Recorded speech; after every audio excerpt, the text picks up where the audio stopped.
Asia में शक्ति का नया समीकरण, दो खबरें, एक कहानी।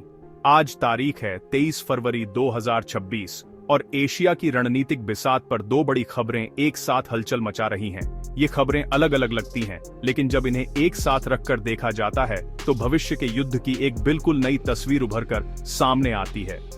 एक तरफ भारत ने दुनिया के सबसे ताकतवर बॉम्बर विमानों में से एक रूस के Tu-160M ब्लैकजैक को खरीदने से इनकार कर दिया है।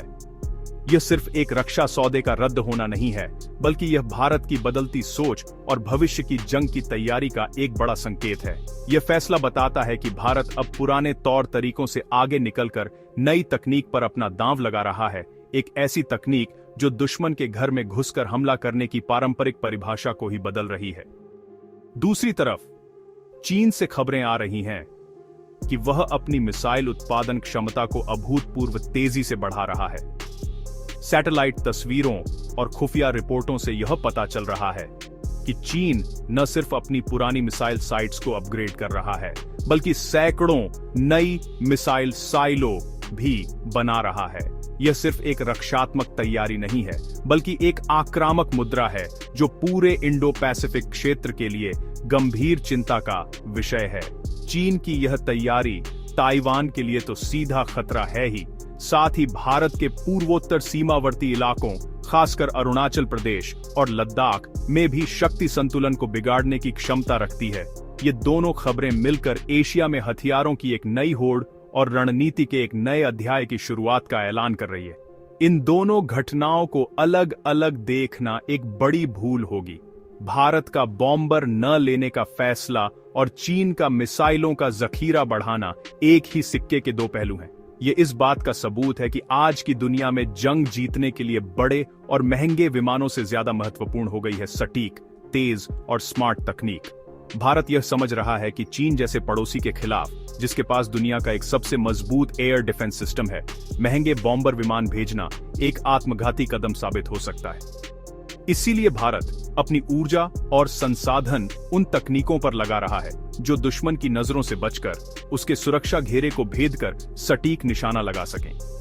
यह बदलाव सिर्फ भारत और चीन तक ही सीमित नहीं है, बल्कि यह एक वैश्विक प्रवृत्ति को दर्शाता है। दुनिया भर के देश अब यह महसूस कर रहे हैं कि पारंपरिक युद्ध के पैमाने बदल चुके हैं। अब सेनाओं की गिनती या टैंकों की संख्या से ज्यादा महत्वपूर्ण यह हो गया है कि आपकी तकनीक कितनी उन्नत है, आपका नेटवर्क कितना मजबूत है और आप कितनी तेजी से खुफिया जानकारी को एक्शन में बदल सकते हैं। एशिया, जो अब दुनिया की आर्थिक और राजनीतिक गतिविधियों का केंद्र बन चुका है, अब सैन्य शक्ति के प्रदर्शन का भी एक नया अखाड़ा बनता जा रहा है। भारत का फैसला और चीन की तैयारी इसी नए अखाड़े में अपनी अपनी जगह मजबूत करने की कोशिशें हैं, जिनके दूरगामी परिणाम होंगे। भारत का रूस के Tu-160M ब्लैकजैक बॉम्बर को न लेने का फैसला कई मायनों में ऐतिहासिक है। यह विमान अपनी गति, रेंज और हथियार ले जाने की क्षमता के लिए जाना जाता है। इसे खरीदने का मतलब होता कि भारत भी अमेरिका, रूस और चीन जैसे देशों के उस एलीट क्लब में शामिल हो जाता, जिनके पास लंबी दूरी तक मार करने वाले स्ट्रैटेजिक बॉम्बर हैं। लेकिन भारत ने इस आकर्षक प्रस्ताव को ठुकरा दिया। इसका सबसे बड़ा कारण है भविष्य की जंग की बदलती हकीकत। आज के समय में चीन जैसे विरोधी के खिलाफ, जिसने S-400 जैसे अत्याधुनिक एयर डिफेंस सिस्टम का एक अभेद्य जाल बिछा रखा है, हजारों करोड़ रुपए का एक बॉम्बर विमान भेजना बहुत बड़ा जोखिम है। इन विमानों का आकार बहुत बड़ा होता है, जिन्हें रडार पर पकड़ना आसान होता है। यह फैसला भारत की रक्षा नीति में एक बड़े बदलाव का प्रतीक है। भारत अब महंगे और भारी भरकम प्लेटफॉर्म पर एक मुश्त निवेश करने के बजाय एक स्मार्ट और वितरित मारक क्षमता विकसित करने पर ध्यान केंद्रित कर रहा है। Tu-160M जैसे विमानों का रखरखाव भी बेहद खर्चीला होता है। इन्हें ऑन ऑपरेट करने के लिए विशेष इंफ्रास्ट्रक्चर, लंबी हवाई पट्टियों और प्रशिक्षित क्रू की जरूरत होती है।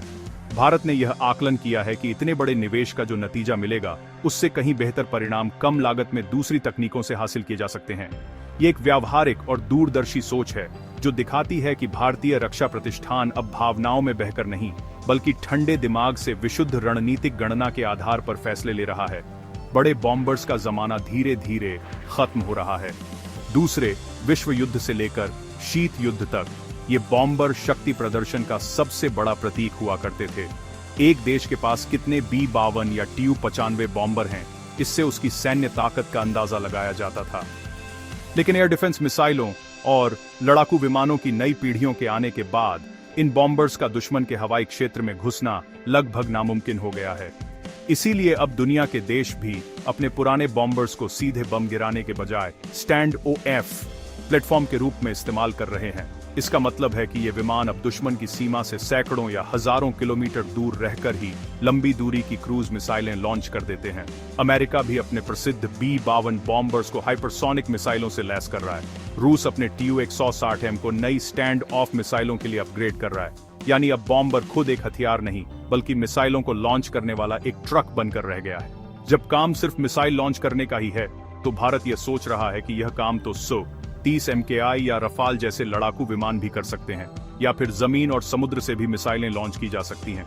इसके लिए एक बिल्कुल नए और बेहद महंगे बॉम्बर को खरीदने की क्या जरूरत है? भारत का फैसला इसी बदली हुई वैश्विक रणनीति के अनुरूप है, जहां प्लेटफॉर्म से ज्यादा महत्वपूर्ण उस पर लगा हथियार बन गया है। भारत ने बॉम्बर की जगह जिन चीजों पर अपना ध्यान केंद्रित किया है, वे भविष्य के युद्ध का असली चेहरा हैं। इनमें सबसे पहला और महत्वपूर्ण हथियार है मिसाइल। भारत ब्रह्मोस जैसी सुपरसोनिक क्रूज मिसाइल, निर्भय जैसी subsonic long range cruise missile और अग्नि सीरीज की बैलिस्टिक मिसाइलों का एक मजबूत जखीरा तैयार कर रहा है। ये मिसाइलें जमीन, हवा और समुद्र कहीं से भी लॉन्च की जा सकती हैं। इनकी खासियत यह है कि ये दुश्मन के रडार से बचते हुए बहुत कम ऊंचाई पर उड़कर अपने लक्ष्य को भेद सकती हैं। एक Tu-160M बॉम्बर की कीमत में सैकड़ों ब्रह्मोस या निर्भय मिसाइलें बनाई जा सकती हैं, जिन्हें अलग अलग जगहों से एक साथ लॉन्च करके दुश्मन के एयर डिफेंस को तहस नहस किया जा सकता है। मिसाइलों के बाद दूसरा बड़ा फोकस ड्रोन और अनमैन्ड एरियल व्हीकल्स यानी UAV पर है। हाल के संघर्षों जैसे अर्मेनिया, अजरबैजान और रूस यूक्रेन युद्ध ने यह साबित कर दिया है कि सस्ते ड्रोन भी कितने घातक हो सकते हैं। भारत अमेरिका से MQ-9B प्रीडेटर जैसे अत्याधुनिक ड्रोन खरीद रहा है, जो खुफिया जानकारी जुटाने के साथ साथ मिसाइलों से हमला भी कर सकते हैं। इसके अलावा भारत आत्मनिर्भर भारत अभियान के तहत अपने खुद के ड्रोन और लॉयल विंगमैन जैसे सिस्टम भी विकसित कर रहा है। ये लॉयल विंगमैन मानव चालित लड़ाकू विमानों के साथ मिलकर उड़ान भरेंगे और उनके लिए खतरों को बेअसर करेंगे या दुश्मन पर हमला करेंगे। ये एक ऐसी क्षमता है जो युद्ध के मैदान में इंसानी पायलट के जोखिम को काफी कम कर देती है। लेकिन इन सभी हथियारों को एक साथ जोड़ने वाली सबसे महत्वपूर्ण चीज है नेटवर्क सेंट्रिक वॉरफेयर। यह भविष्य के युद्ध का कमांड सेंटर है। इसका मतलब है एक ऐसा डिजिटल नेटवर्क बनाना जो सैटेलाइट, विमान, ड्रोन, जहाज, टैंक और जमीन पर मौजूद सैनिक को एक दूसरे से रियल टाइम में जोड़ दे। इससे बैटलफील्ड की पूरी तस्वीर एक जगह कमांड सेंटर में दिखाई देती है। कौन सा ड्रोन कहां है, दुश्मन की फौज कहां मूव कर रही है, हमारा कौन सा हथियार निशाने के सबसे करीब है, ये सारी जानकारी तुरंत उपलब्ध होती है। इससे फैसले लेने की प्रक्रिया बहुत तेज हो जाती है। भारत अपने स्वदेशी नेटवर्क जैसे शक्ति और वायु को मजबूत करने में लगा है, ताकि युद्ध के समय हर इकाई के पास सही समय पर सही जानकारी पहुंच सके। यह दृष्टिकोण पारंपरिक युद्ध की तुलना में कहीं अधिक लचीला और प्रभावी है। एक बॉम्बर को मार गिराना दुश्मन के लिए एक बड़ी कामयाबी हो सकती है, लेकिन सैकड़ों मिसाइलों और ड्रोन्स के झुंड को रोकना लगभग असंभव है। अगर दुश्मन एक ड्रोन को मार गिराता है तो दूसरा उसकी जगह ले लेता है।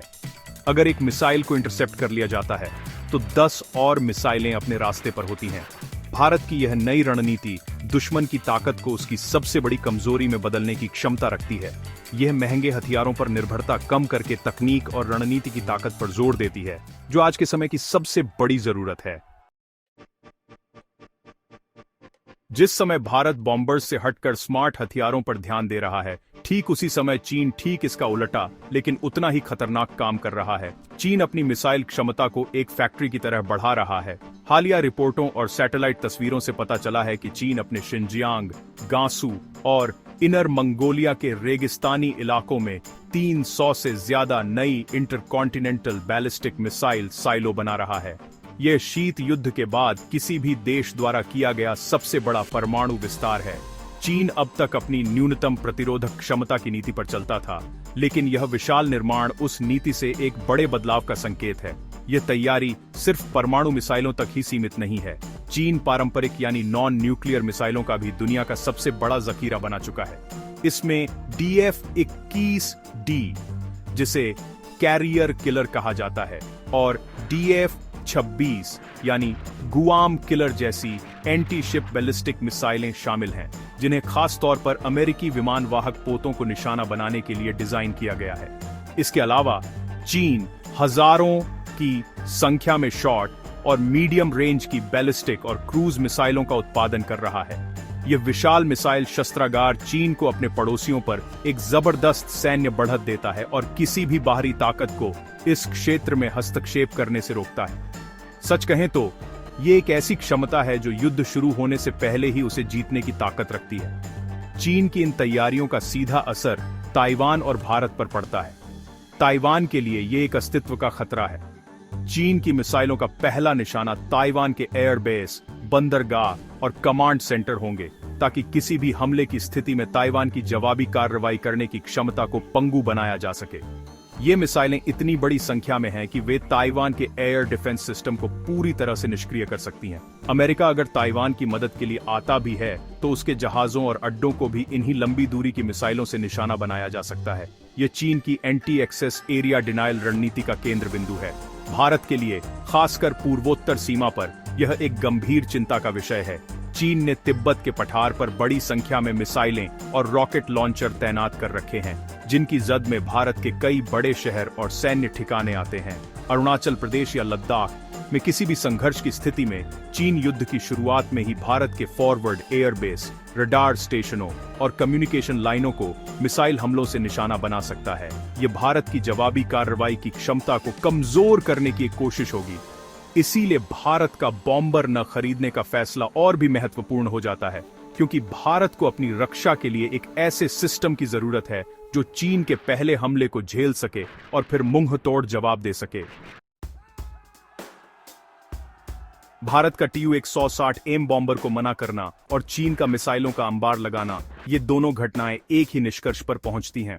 आज के दौर में सैन्य शक्ति का मतलब बदल गया है। अब यह सिर्फ हथियारों की संख्या का खेल नहीं, बल्कि तकनीक, रणनीति, तेज प्रतिक्रिया क्षमता और सबसे बढ़कर आत्मनिर्भरता का खेल है। भारत यह समझ चुका है कि भविष्य के युद्धों के लिए दूसरे देशों पर निर्भर नहीं रहा जा सकता। अगर आपके हथियार, आपके सैटेलाइट और आपका कम्युनिकेशन नेटवर्क किसी दूसरे देश के कंट्रोल में है, तो आप कभी भी पूरी तरह से स्वतंत्र होकर फैसले नहीं ले सकते।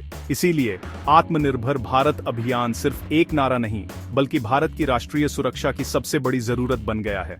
भारत का मिसाइलों, ड्रोन्स और नेटवर्क सेंट्रिक वॉरफेयर पर फोकस इसी आत्मनिर्भरता की दिशा में एक बड़ा कदम है। ब्रह्मोस मिसाइल, जिसे भारत और रूस ने मिलकर बनाया है, इसका एक बेहतरीन उदाहरण है। अब भारत अकेले ही इसकी रेंज और क्षमता बढ़ा रहा है। स्वदेशी तेजस लड़ाकू विमान, पिनाका रॉकेट सिस्टम और तरह तरह के रडार और इलेक्ट्रॉनिक वॉरफेयर सिस्टम का विकास, ये सब भारत को अपनी रक्षा जरूरतों के लिए खुद पर निर्भर बना रहा है। जब आपके हथियार देश में ही बनते हैं, तो आप उन्हें अपनी जरूरतों के हिसाब से बदल सकते हैं, उनकी संख्या बढ़ा सकते हैं और युद्ध के समय उनकी सप्लाई के लिए किसी की तरफ देखना नहीं पड़ता। चीन की चुनौती का सामना करने के लिए भारत को एक बहुआयामी रणनीति अपनानी होगी। एक तरफ हमें ACE-400 जैसे एयर डिफेंस सिस्टम और अपने खुद के long range air defence program यानी प्रोजेक्ट कुश के जरिए एक मजबूत रक्षा कवच बनाना होगा, जो चीन के मिसाइल हमले को बेअसर कर सके। दूसरी तरफ हमें अपनी खुद की आक्रामक क्षमता को बढ़ाना होगा, जिसमें लंबी दूरी की सटीक मिसाइलें, हाइपरसोनिक हथियार और घातक ड्रोन शामिल हों। ये एक ऐसी क्षमता होनी चाहिए जो दुश्मन को यह संदेश दे कि किसी भी दुस्साहस की कीमत बहुत भारी चुकानी पड़ेगी। ये प्रतिरोधक क्षमता ही शांति बनाए रखने का सबसे कारगर तरीका है। अंत में भारत और चीन की ये दो खबरें एशिया में बदलते शक्ति संतुलन का एक स्पष्ट आईना है। एक तरफ चीन अपनी विस्तारवादी महत्वाकांक्षाओं को पूरा करने के लिए ब्रूट फोर्स यानी भारी भरकम सैन्य ताकत का प्रदर्शन कर रहा है, वहीं दूसरी तरफ भारत एक स्मार्ट पावर के रूप में उभर रहा है, जो तकनीक, लचीलेपन और आत्मनिर्भरता को अपनी ताकत बना रहा है।